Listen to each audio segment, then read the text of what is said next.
ശരിയാ, ഒക്കെ കുറവുകൾ തന്നെയാ. പക്ഷേ എന്തൊക്കെ കുറവുണ്ടെന്ന് പറഞ്ഞാലും ഫാമിലിയോട് കമ്മിറ്റ്മെന്റ് ഇല്ലാത്ത ഒരാളാണെന്ന് എന്റെ മോൾക്ക് എപ്പോഴും തോന്നിയിട്ടുണ്ട്. അമ്മേ, ഞാൻ അപ്പുന്റെ വീട്ടിൽ പോവാണേ. എന്തിനാ ഇപ്പൊ അങ്ങോട്ട് പോകുന്നത്?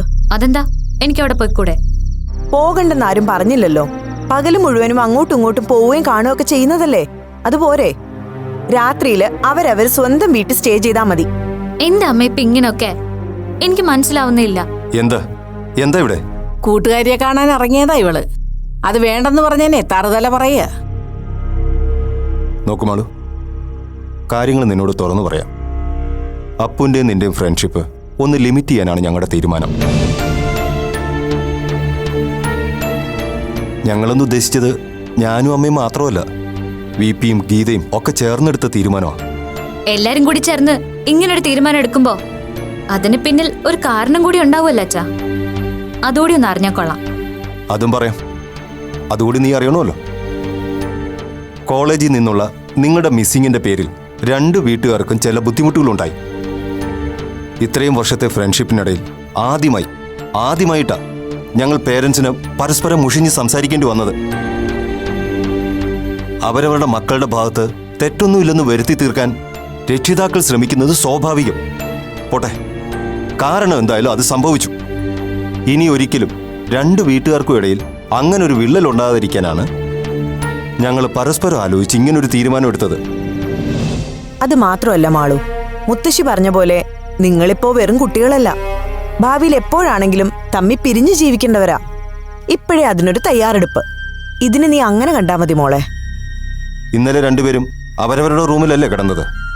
2 പേർക്കും കുഴപ്പമൊന്നുമില്ലല്ലോ. ഇനി അതങ്ങോട്ട് ശീലമാക്കുക. അഥവാ അപ്പുമായിട്ട് ഇങ്ങോട്ട് വന്നാ എന്തെങ്കിലും നയത്തി പറഞ്ഞ് അവളെ ഒഴിവാക്കുക. പറഞ്ഞത് മനസ്സിലായല്ലോ? ഇനി ഇപ്പൊ ഒറ്റയ്ക്ക് കിടക്കാൻ പേടിയാണെങ്കിൽ മക്കള് വന്ന് മുത്തശ്ശിയുടെ കൂടെ കിടന്നോ? വേണ്ട, ഞാൻ തനിച്ച് കിടന്നോളാം. പറഞ്ഞത് കൊച്ചിനങ്ങോട്ട് ഇഷ്ടപ്പെട്ടില്ല. അതൊന്നും ആരും കാര്യമാക്കണ്ട. 2-3 ദിവസം കഴിഞ്ഞാൽ അതങ്ങ് യൂസ്ഡ് ആയിക്കോളും. ആ, എന്തായാലും നീ പിടിച്ച പിടിയാലെ നിന്ന് നന്നായി മുരളി. ആ മോളെ. അമ്മേ അതെ, മോളും അതെ. പിന്നെങ്ങനെ? അയ്യോ, സീരിയൽ ഇനി എന്തായോ എന്തോ.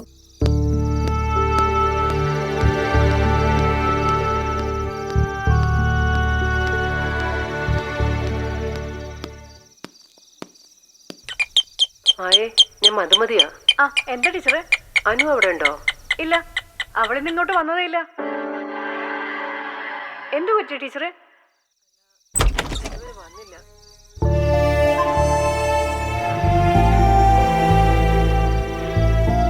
എല്ലാരും നേരത്തെ കിടന്നു ആന്റി? ആ, കിടക്കാൻ പോവുമായിരുന്നു. ആ, അപ്പുവോ? എന്താ വന്നത്? ഞാൻ വെറുതെ മാളൂനെ ഒന്ന് കാണാൻ. അയ്യോ, മാളു കിടന്നല്ലോ മോളെ. വൈകുന്നേരം മുതല് അവൾക്കൊരു തലവേദന. വൈകിട്ട് ആഹാരം കഴിക്കാൻ പോലും വന്നില്ല. എന്നാ പിന്നെ നേരത്തെ കിടന്നോളാം ഞാനാ പറഞ്ഞത്.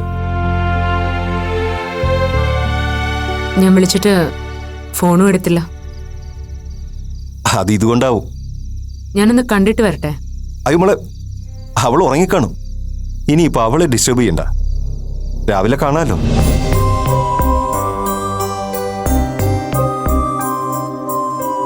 എന്നാ പിന്നെ മോളെ ഇറങ്ങല്ലേ?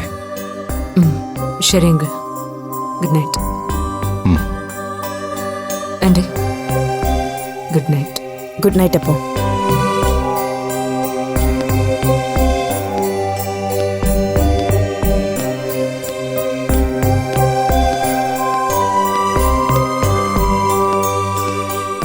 കഷ്ടമാണ് മുരളിയേട്ടാ.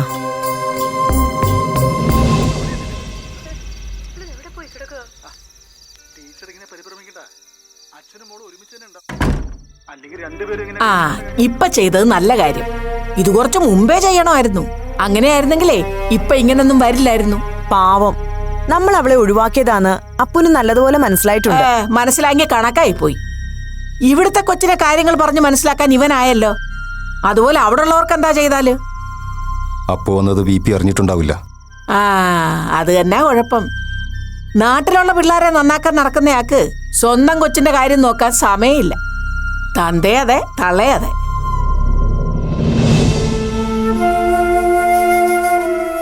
അത് പോട്ടെ. എന്തായാലും അപ്പു തിരക്കി വന്നൊന്നും ഇനി മാളുവിനെ അറിയിക്കാൻ നിൽക്കണ്ട. ഉം.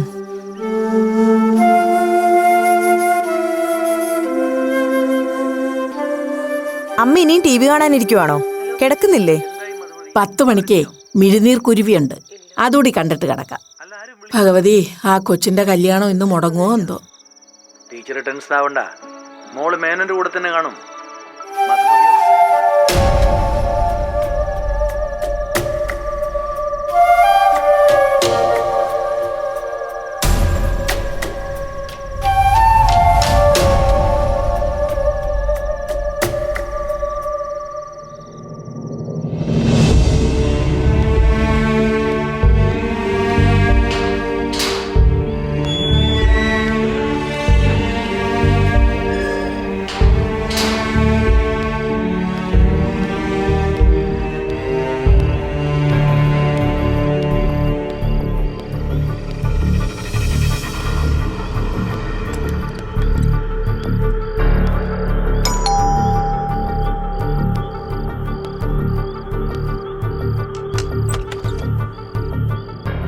അപ്പൂ,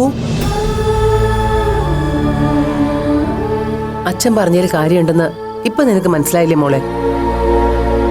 പഴയതുപോലെ ഏതു നേരവും കളിക്കൂട്ടുകാരായി ഇനി നടക്കാൻ നോക്കണ്ട. എല്ലാവരും മാറിപ്പോയി, എല്ലാവരും. നിന്നെ ഇനി വാശിക്ക് ആരും അറിയാതെ ഇറങ്ങിപ്പോവാനും ഗേറ്റ് ചാടി അവിടെ കയറാനൊന്നും ശ്രമിക്കണ്ട, കേട്ടല്ലോ?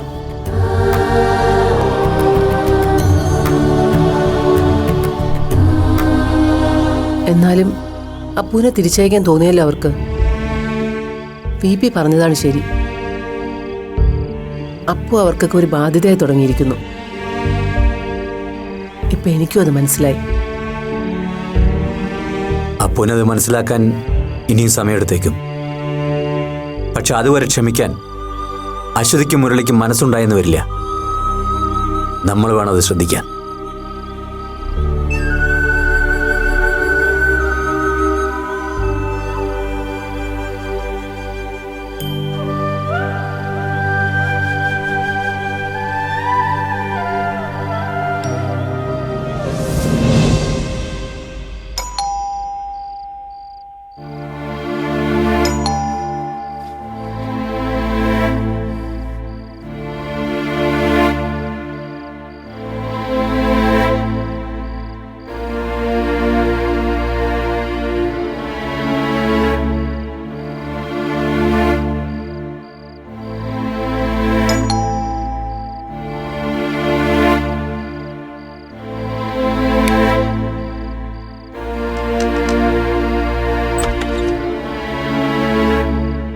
എന്താ മോളെ?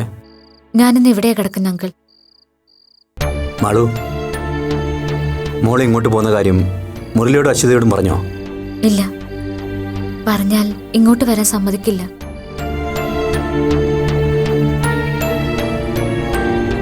ഞാൻ പറഞ്ഞില്ലേ VP, ഇപ്പൊ അവരെ ഇങ്ങനെ തല്ലിപ്പിരിക്കാൻ നോക്കിയിട്ട് ഒരു കാര്യമില്ല.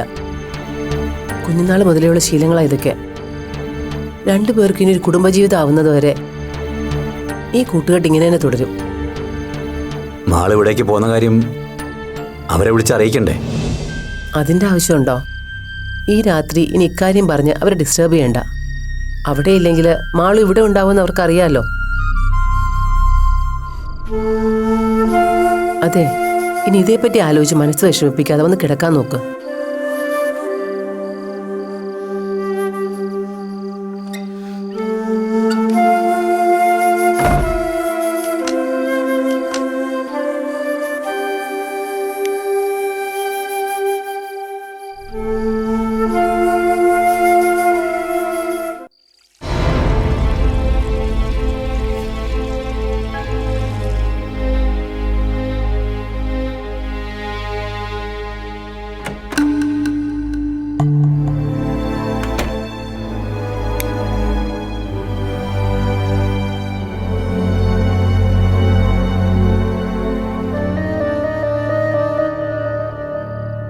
നിനക്ക് ഇത്രയും ധൈര്യം ഉണ്ടെന്ന് ഞാൻ വിചാരിച്ചില്ല. നിനക്ക് നല്ല സുഖമില്ല, തലവേദന എന്നൊക്കെ പറഞ്ഞ് അങ്കിളും ആന്റിയും എന്നെ ഒഴിവാക്കിയപ്പോഴേ എനിക്ക് തോന്നിയിരുന്നു നീ ഹൗസ് അറസ്റ്റിലാണെന്ന്. എന്തായാലും നീ ഇങ്ങനെ ഒരു സാഹസം കാണിക്കുന്ന അവരൊട്ടും പ്രതീക്ഷിച്ചിട്ടുണ്ടാവില്ല. അതാണപ്പോ എന്റെയും പേടി. എല്ലാവരുടെയും പ്രതീക്ഷകൾക്ക് വിരുദ്ധമായിട്ടാ നമ്മളിപ്പോ ഓരോന്നും ചെയ്യുന്നത്. നമ്മൾ എന്ത് ചെയ്തു എന്നാ നീ പറയുന്നേ? ഓർമ്മ വെച്ച നാൾ മുതൽ എല്ലാ ദിവസവും എല്ലാ കാര്യങ്ങളിലും നമ്മൾ ഒരുമിച്ചായിരുന്നില്ലേ? ഏറിയാൽ 1-2 മണിക്കൂർ. അതിനപ്പുറം നമ്മൾ എപ്പോഴെങ്കിലും പിരിഞ്ഞിരുന്നിട്ടുണ്ടോ? എന്നിട്ടും എല്ലാരും കൂടി എന്തിനാ ഇപ്പൊ ഇങ്ങനെയൊക്കെയെന്ന് എനിക്ക് മനസ്സിലാവുന്നില്ല മാളു. എല്ലാവർക്കും എന്താ പെട്ടെന്ന് ഇങ്ങനെയൊക്കെ?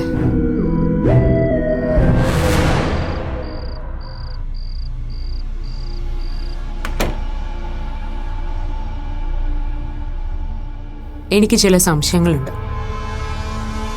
നമ്മളെക്കുറിച്ച് ആ പ്രിൻസിപ്പളോ മറ്റോ നമ്മുടെ പേരൻസിനോട് എന്തെങ്കിലും പറഞ്ഞിട്ടുണ്ടോ?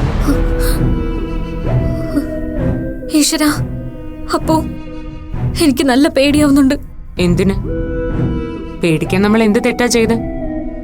മനസാക്ഷിയുടെ മുമ്പിൽ തെറ്റുകാരല്ലാത്തിടത്തോളം കാലം ആരെയും പേടിക്കേണ്ട ആവശ്യമൊന്നുമില്ല. ഞാനിപ്പോ ഏതവസ്ഥയിലൂടെ കടന്നുപോയിക്കൊണ്ടിരിക്കുന്നതെന്ന് നിനക്ക് മാത്രമേ അറിയൂ. ജീവിക്കണോ അതോ എല്ലാം വെച്ച് മതിയാക്കണോ എന്ന് ഒരു തീരുമാനം എടുക്കാൻ പറ്റാത്ത അവസ്ഥ. ഈ രാത്രി നീ എന്നെ തേടി വന്നില്ലായിരുന്നെങ്കിൽ ഒരുപക്ഷെ നീ അടുത്തുള്ളപ്പോ എന്ത് ആശ്വാസമാണെന്നറിയൂ. ഒരാളെങ്കിലും എന്നെ മനസ്സിലാക്കുന്നുണ്ടല്ലോ എന്ന ധൈര്യം, സമാധാനം, അതെനിക്ക് എത്ര വിലപ്പെട്ടതാണെന്നറിയോ നിനക്ക്? അതെനിക്ക് നന്നായിട്ട് അറിയാവുന്നോണ്ടല്ലേ അപ്പോ ഞാനിപ്പോ നിന്റെ അടുത്ത് നിൽക്കുന്നത്. പക്ഷെ എല്ലാവരും ഈ വിലക്കുകൾ ഇങ്ങനെ തുടരുകയാണെങ്കിൽ എത്ര നാളിങ്ങനെ?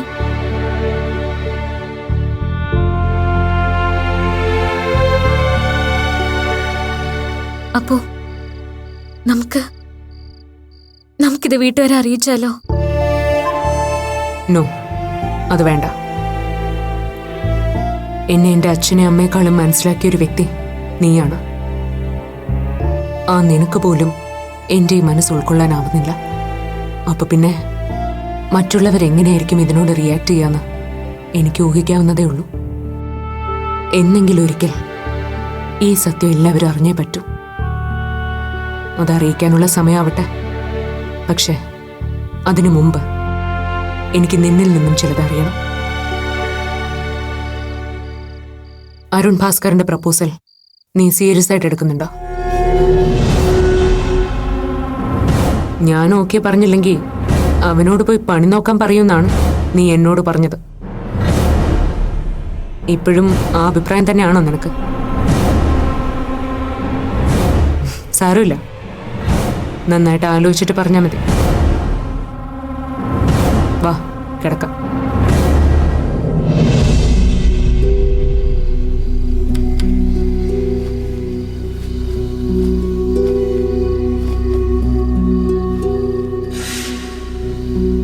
അപ്പോ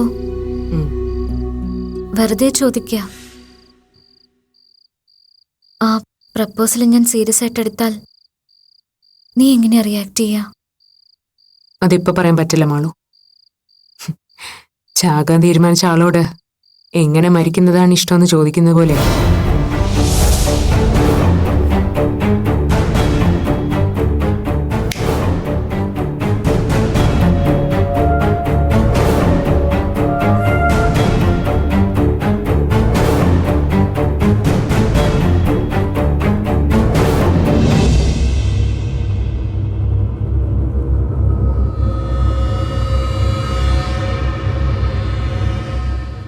ഇപ്പൊ ഇങ്ങനെ വാലയെ തീ പിടിച്ച പോലെ തെക്ക് വടക്ക് നടന്നിട്ട് എന്താ കാര്യം മുരളി?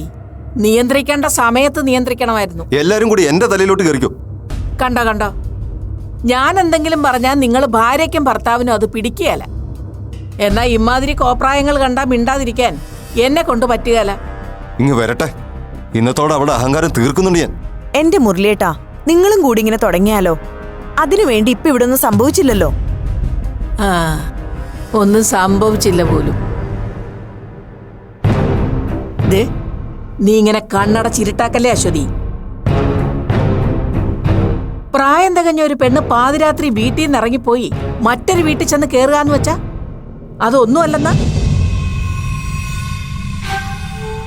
വീട്ടുകാരറിയാതെ വേലി ചാടാവുന്ന മാളൂര് കാണിച്ചു കൊടുത്തത് അവളല്ലേ. അതാ ഞാൻ പറഞ്ഞത്, നമ്മുടെ പെങ്കൊച്ചിനെ കൂടി ഇല്ലാതാക്കുന്നത് ആ പെണ്ണാണെന്ന്. ഇപ്പൊ മനസ്സിലായോ?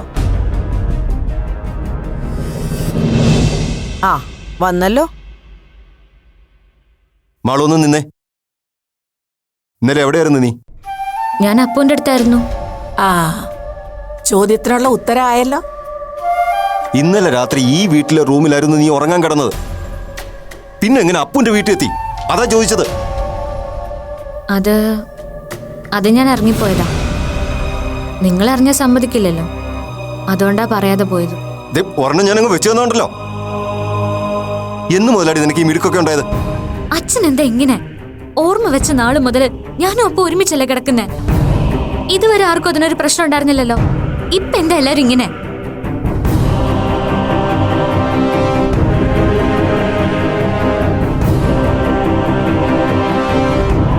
മോളെ, ഇതുവരെ ഉള്ളതുപോലാണോ ഇനി അങ്ങോട്ട്? പണ്ടത്തെ പോലെ പള്ളിക്കുടുത്തി പോകുന്ന പ്രായമൊന്നും അല്ലല്ലോ. രണ്ടുപേരും മുതിർന്ന കുട്ടികളായില്ലേ. രണ്ടുപേരെയും കല്യാണം കഴിച്ചയച്ചാ പിന്നെ ഇതുപോലെ ഊണും ഉറക്കവും ഒക്കെ ഒരുമിച്ചാക്കാൻ പറ്റുമോ? അതപ്പോഴല്ലേ മുത്തശ്ശി. അതിനു വേണ്ടി ഇപ്പോഴേ തല്ലിപ്പിരിക്കണോ ഞങ്ങളെ? അല്ലെങ്കിൽ പണ്ടേ അങ്ങനെ ആകണായിരുന്നു. അച്ഛാ, അപ്പൊ ഒരു പാവാ. അവളെ എല്ലാരും കൂടി ഒറ്റപ്പെടുത്തരുത് പ്ലീസ്. ഞാനത് സമ്മതിക്കില്ല.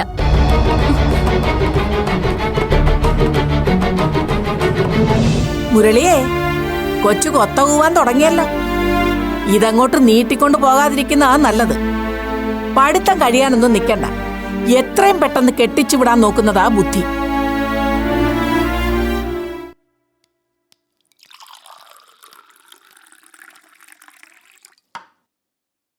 അപ്പൊ ഇതുവരെ ഉണർന്നില്ലേ? രാവിലെ മാള് പോയപ്പോഴേ ഉണർന്നതാ. മുറി തന്നെ ഇരിക്കാവും.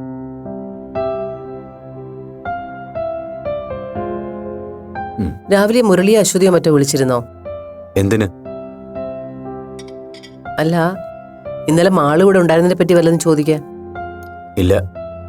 തന്നെ വിളിച്ചിരുന്നോ? ഇനി അതിന്റെ പേരിൽ അവിടെ പ്രശ്നങ്ങളൊന്നും ഉണ്ടാവാതിരുന്നാ മതിയായിരുന്നു. പ്രശ്നങ്ങൾ ഉണ്ടായില്ലെങ്കിലും അവർക്ക് ആ കാര്യത്തിൽ നല്ല വിയോജിപ്പുണ്ടാവും, പ്രത്യേകിച്ച് ഇന്ദിരാമയ്ക്ക്. ആ സ്ഥിതിക്ക് നമ്മളായിട്ട് അവരെ പ്രോത്സാഹിപ്പിക്കാൻ പോണ്ട. നമ്മളൊന്നും ചെയ്തില്ലെങ്കിലും കുട്ടികൾ ഇങ്ങനെയൊക്കെ തന്നെ ആവും. അതിപ്പം മുരളിക്കും അശ്വതിക്കും മനസ്സിലായിട്ടുണ്ടാവും. അപ്പുവിന്റെ കാര്യത്തിലും നമുക്ക് ചില തീരുമാനങ്ങൾ എടുക്കേണ്ടിയിരിക്കുന്നു. എന്ത് തീരുമാനം? അവൾക്ക് പറ്റിയ പ്രപ്പോസൽ വല്ലതും ഉണ്ടെങ്കിൽ നോക്കണം. കല്യാണാലോചനയോ? അപ്പുവിന്റെ കാര്യം തന്നെയാണോ വി പി പറയുന്നേ? വി പിക്ക് ഇത് എന്ത് പറ്റി?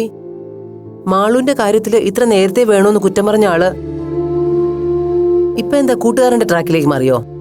മാളുവിന്റെ കല്യാണം കഴിഞ്ഞാ അപ്പു തനിച്ചായി പോവില്ലേ? അത് മാത്രമല്ല, ഇതുവരെ അവരുടെ കാര്യങ്ങളെല്ലാം ഒരുമിച്ചായിരുന്നല്ലോ. അങ്ങനെ നോക്കുമ്പോ ഈ കാര്യത്തിലും പതിവ് തെറ്റിക്കണ്ടെന്ന് കരുതി. എനിക്ക് തോന്നുന്നില്ല അങ്ങനെ എല്ലാ കാര്യം പോലെ ഇത് നടക്കുമെന്ന്. ഒന്നാമത് കല്യാണക്കാര്യം കേൾക്കുന്നതേ അപ്പൂന് ദേഷ്യ. മാളുവിന്റെ കാര്യം പോലും അവൾക്ക് തീരെ മനസ്സിൽ പിടിച്ചിട്ടില്ല.